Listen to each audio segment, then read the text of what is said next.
क्या आपने कभी सोचा कि मृत्यु के बाद आखिर होता क्या है? ये कहानी मौत की नहीं, ये कहानी उन 13 दिनों की है जो मृत्यु के बाद आते हैं। क्योंकि मृत्यु तो एक रोज आएगी, इसमें कोई सवाल नहीं। सवाल सिर्फ इतना है कि उसके बाद के 13 दिन कैसे। और इसीलिए आज आप ये सोचिए कि अगर आज रात आप सोते हैं और कल सुबह आंख नहीं खुलती, तो क्या आपके साथ वो लोग चलेंगे जिन्हें आपने खुश किया था, या वो यादें जिनसे आप हमेशा बचते रहे? क्या आखिरी वक्त में हमारे सही काम याद आएंगे, या वो पल जब हम जानते थे क्या करना था लेकिन फिर भी नहीं? सच कहें तो ये कहानी डराने के लिए नहीं है, ये कहानी एक आईना है। क्योंकि मृत्यु अंत नहीं पूछती, वो पूरा जीवन देखती है।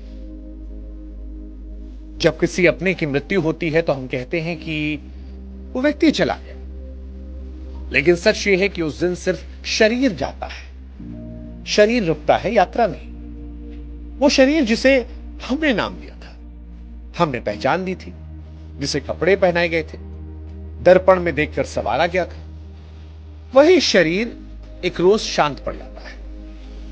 लोग आसपास होते हैं, कुछ सच में दुखी होते हैं, कुछ सामाजिक व्यवहारिक वजहों से निभा रहे हैं। कई बार शब्द बोले जाते हैं, अधिकतर ऐसा होता है कि शब्द खोखली हो जाते हैं। चिता सजती है, आग दी जाती है, लपटें उठती हैं और कुछ देर बाद लोग पीछे हटने लगते हैं। कोई पानी खोजने लगता है, कोई छाया में चला जाता है, कोई मोबाइल देखने लगता है। उसी भीड़ में कोई एक पल के लिए पीछे मुड़कर देखता है तो जैसे लगता है सब कुछ छूट गया। उस वक्त कोई ये नहीं बताता कि जो जल रहा है वो इंसान नहीं था, और जो इंसान था वो अभी भी पूरी तरह गया नहीं है। हिंदू दर्शन के अनुसार शरीर की आखिरी सांस के साथ सब कुछ समाप्त नहीं होता। आत्मा उसी क्षण किसी स्वर्ग या नरक में नहीं पहुंच जाती, वो कुछ समय तक उसी जगह के आसपास रहती है, उसी शरीर के पास जिसे उसने पूरी जिंदगी मैं कहकर संबोधित किया था। वो अपने ही शरीर को निर्जीव पड़ा देखती है।